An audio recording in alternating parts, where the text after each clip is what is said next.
चंदा, मैं तुमसे बहुत प्यार करता हूँ और अगर तुमने मुझसे शादी नहीं की तो मैं जी नहीं सकूंगा, मनोज ने चंदा से कहा। पर मेरे माँ बाबूजी तो कभी इस शादी के लिए राजी नहीं होंगे, क्योंकि उनका कहना है कि तू नशा करता है और पूरे गांव में आवारागर्दी करता है। चंदा बोली, मैं नशा करता हूँ तो तेरी याद में दुखी होकर करता हूँ, अगर आवारागर्दी करता हूँ तो तेरी याद में पागल बनकर। तू मुझे नहीं मिली तो मैं तो दुनिया ही छोड़ जाऊंगा, मनोज ने आंखों में आंसू लाने का नाटक करते हुए कहा। कुछ इसी तरह की मीठी मीठी बातें करके मनोज ने चंदा को अपनी बातों में फंसा लिया था और उसे इस बात का भरोसा दिलाया दिया कि दोनों भागकर शादी कर लेंगे और जब माँ बाबूजी का गुस्सा शांत हो जाएगा तो वापस आकर माफी मांग लेंगे। चंदा भी मनोज की बातों में आ गई और एक रात उन दोनों ने गांव से भाग जाने का फैसला किया। ये कौन सा शहर था, चंदा को नहीं मालूम था। वह तो बस मनोज पर यकीन करके ही उसके साथ चली आई थी। चंदा को लेकर मनोज एक बड़े से मकान में पहुंचा। उस कमरे में जरूरत की सारी चीजें पहले से ही मौजूद थीं। मनोज ने चंदा को बताया कि उन दोनों को आज ही मंदिर में शादी करनी होगी और इसके लिए उसे बाजार जाकर जरूरी सामान लाना होगा। मनोज के बाहर जाने के बाद चंदा वहीं पड़े एक बिस्तर पर लेट गई और उसकी आंख लग गई। जब थोड़ी देर बाद चंदा की आंख खुली तो कमरे में मनोज कहीं नहीं दिखाई दिया। कोने में एक आदमी बैठा हुआ था जो उसे खा जाने वाली नजरों से घूर रहा था। एक अजनबी को इस तरह से घूरता हुआ देखकर चंदा घबरा उठी। कौन हो तुम, मनोज कहाँ है, कहते हुए चंदा हकला रही थी। मेरा नाम राज है, उसने कुछ बताया नहीं तुझे क्या, चालबाजी से मुस्कुराते हुए राज ने पूछा। मुझे मेरे पति के पास जाना है। चंदा की घबराहट अब बढ़ने लगी थी। अब उसे भूल जा, वो तो तुझे मेरे हाथों बेच गया है और बदले में 2 लाख रुपए लेकर गया है, राज ने कहा। राज की बातें सुनकर चंदा चीखने लगी, मेरा मनोज कहाँ है, मुझे वहीं पहुँचा दो। राज इलाके का एक रसूख वाला आदमी था। चंदा का चीखना और रोना सुनकर उसको गुस्सा आ रहा था। वह उठा और चंदा को मारने की गरज से उसने हाथ उठाया ही था कि तभी कमरे में एक बूढ़ी औरत आई। वे राज की माँ थी। अरे राज, तू इसे छोड़ दे, मैं समझाती हूँ उसे। देख लड़की, अब मेरा बेटा राज ही तेरा पति है और जिसे तू अपना पति कह रही है ना, वो आदमी ही तुझे यहाँ आकर बेच गया है। बूढ़ी की बात सुनकर चंदा को भरोसा नहीं हो रहा था। वो सहम रही थी। अब डरने से काम नहीं चलेगा लड़की, जैसा मैं कहती हूँ वैसा करती चल, रानी बनकर राज करेगी यहाँ पर। थोड़ा रुक कर फिर उस बूढ़ी माँ ने बोलना शुरू किया। देख, सच्चाई ये है कि मेरी बहू बच्चा पैदा नहीं कर पा रही है। वह दुष्ट हमारे घर को जायदाद का वारिस नहीं दे पाई है, इसलिए हमें एक ऐसी लड़की की जरूरत थी जो हमारे ठाकुर खानदान को वारिस दे सके। अब तू आसानी से मान गई तो ठीक, नहीं तो हम मजबूर हो जाएंगे, समझी। इस इलाके में औरतों की तादाद मर्दों के मुकाबले वैसे भी बहुत कम है, इसलिए यहाँ तो केवल मेरा बेटा ही तेरे साथ संबंध बनाएगा और वे सारे सुख देगा जो ये अपनी असली पत्नी को देता है। तूने अगर भागने की कोशिश की तो बाहर कितने लोग तेरा बलात्कार करेंगे, तू गिन भी नहीं पाएगी। नहीं, ऐसा नहीं हो सकता, तुम लोग झूठ बोल रहे हो। मुझे मनोज के पास जाना है, चंदा चीख रही थी। हाँ हाँ, चली जाना अपने मनोज के पास। एक बात कान खोल कर सुन ले, हमें भी तुम्हारी जरूरत नहीं है, हमें एक लड़का दे दे और फिर चली जाना यहाँ से, राज गुस्से में बोल रहा था। उसकी बातें सुनकर चंदा कमरे में इधर उधर भागने लगी। यह ऐसे नहीं मानेगी राज, ऐसा कर इसे रस्सियों में बांध कर डाल दे, कुछ दिनों में ही इसका दिमाग सही हो जाएगा, बूढ़ी ने कहा। राज ने एक रस्सी मंगवाकर चंदा को बिस्तर के पाए से बांधकर दरवाजा बाहर से बंद कर दिया और चंदा को 2 दिन का समय सोच विचार करने के लिए दिया। चंदा कमरे में बंधी हुई सिसकती रही। उसे क्या पता था कि किसी से प्यार करने की इतनी बड़ी सजा मिलेगी। आज उसे पछतावा हो रहा था। पूरे 24 घंटे हो चुके थे, चंदा ने कुछ भी नहीं खाया था। अचानक कमरे का दरवाजा खुला। चंदा किसी के आने की बात सोचकर अंदर तक दहल गई थी। उसने अपने आप को और भी समेट लिया था। सुनो, कुछ खा लो, ऐसे कब तक पड़ी रहोगी? यह एक औरत की आवाज़ थी। आवाज़ सुनकर चंदा ने आंखें ऊपर की तो देखा कि एक खूबसूरत औरत सिर पर पल्ला डाले हाथों में खाने की थाली लिए उसके सामने खड़ी है। चंदा समझ गई कि ये राज की पत्नी है। मेरा नाम मंजुला है और तुम्हें मुझसे डरने की जरूरत नहीं है। हालांकि मेरे आदमी को अपने बस में करके तुम मेरी सौत बन सकती हो, लेकिन फिर भी मैं तुम्हें खाना खिलाने आई हूँ। राज की पत्नी ने चंदा के बंधनों को खोला और चंदा के हाथ मुंह को साफ किया। ये कुछ कपड़े लाई हूँ, चाहो तो नहा कर इन्हें पहन सकती हो और फिर खाना खा लो। आप मुझे इतना बता दीजिए कि अगर मेरी जगह आप होती तो क्या आप खाना पीना खा सकती थी? अगर आपने किसी से प्यार किया होता और वे आपको धोखा दे दे तो आपको कैसा लगता? देखो, मैं यहाँ बरसों से हूँ और मैं यही कहूँगी कि जो तुमसे कहा जा रहा है उसे मान लो, क्योंकि तुम्हारे रोने का कोई भी असर इन पर नहीं होने जा रहा है, मंजुला ने चंदा को समझाते हुए कहा। पर फिर भी चंदा को मंजुला की बातें समझ नहीं आ रही थी। उसे तो लग रहा था कि एक बार अगर वह यहाँ से भागने में कामयाब हो गई तो सीधा अपने गाँव जाकर माँ बाबूजी से माफी मांग लेगी। पर शायद ये सब इतना आसान नहीं होने वाला था। कुछ दिन बीतने के बाद राज की माँ फिर से उस कमरे में आई। उनके साथ में राज भी था। सुन लड़की, जाकर नहा धो ले और साथ श्रृंगार भी कर ले। वैसे तू श्रृंगार नहीं भी करेगी तो भी कोई असर नहीं पड़ने वाला है। और बेटे राज, तू आखिर किस दिन का इंतजार कर रहा है? अब समय आ गया है, तुझे अपनी मर्दानगी साबित करनी होगी। दिखा दे दुनिया को, मेरा बेटा राज भी एक बेटा पैदा करने की ताकत रखता है। राज को मानो इसी बात का इंतजार था।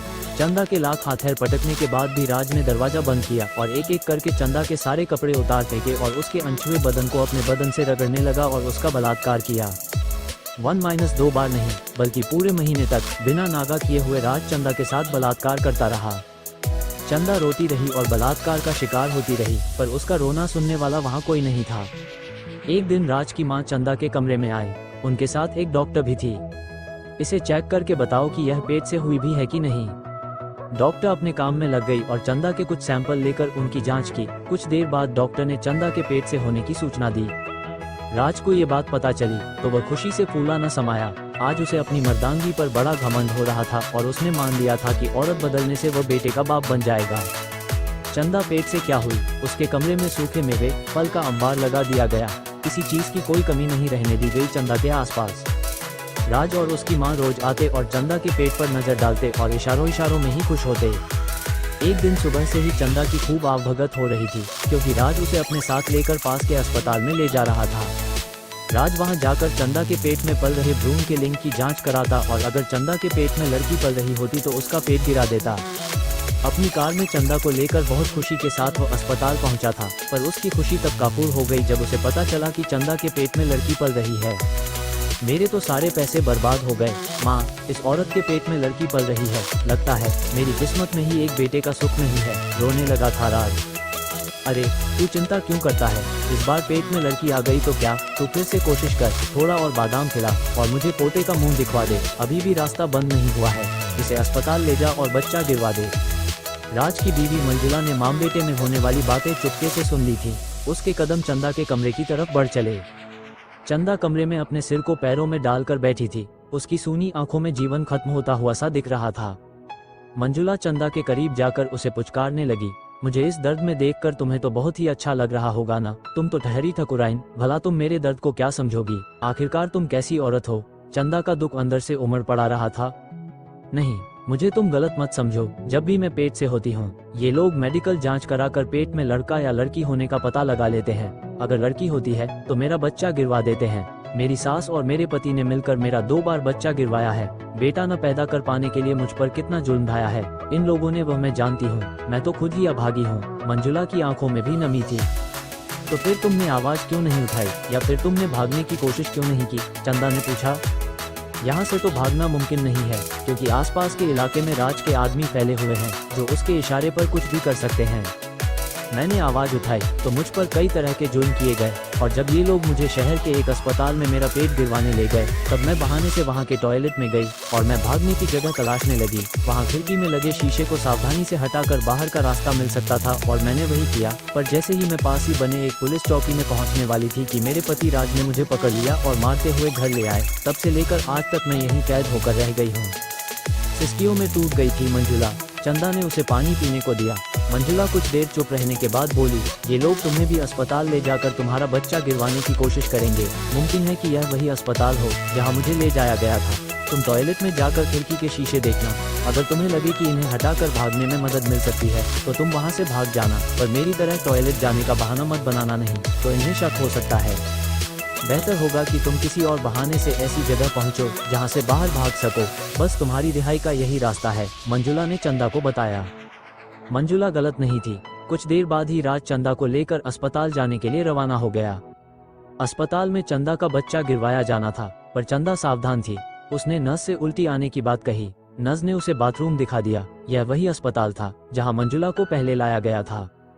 अंदर जाकर चंदा ने देखा कि खिड़की के शीशे को हटाकर भागा जा सकता है, पर ऐसा करने में बेहद सावधानी की जरूरत थी। कांच के टूटने की आवाज सुनकर बाहर बैठे राज को किसी भी तरह का शक हो सकता था, पर अपने ऊपर तरह तरह के जुल्मों की शिकार चंदा कोई भी रिस्क उठाने को तैयार थी।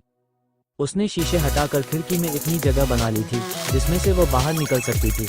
आखिरकार उसकी कोशिश कामयाब हुई और खिड़की से बाहर आकर उसको एक नई ताजगी का एहसास हुआ।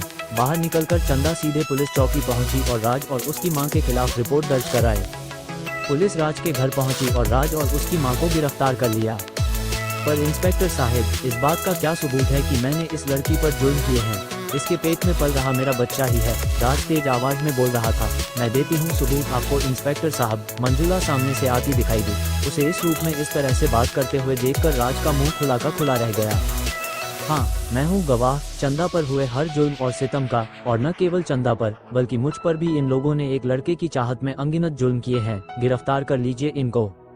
पुलिस ने राज और उसकी मां को गुनाह साबित होने के बाद जेल भेज दिया। उसके बाद पुलिस ने मनोज की खोज शुरू की और जल्द ही पुलिस ने पाया कि मनोज लड़कियों को अपने प्यार के जाल में फंसाकर भगाकर कहीं और ले जाता और बाद में उन्हें बेचने का काम बड़े पेशेवर ढंग से करता था। पुलिस ने मनोज को पकड़कर जेल भेज दिया। प्यार में एक बार धोखा खाने के बाद चंदा ने फिर कभी किसी दूसरे मर्द पर भरोसा नहीं किया। हाँ, मंजुला ने उसकी सौतन से उसकी सहेली बनकर उसका यकीन जिंदगी भर के लिए हासिल कर लिया था।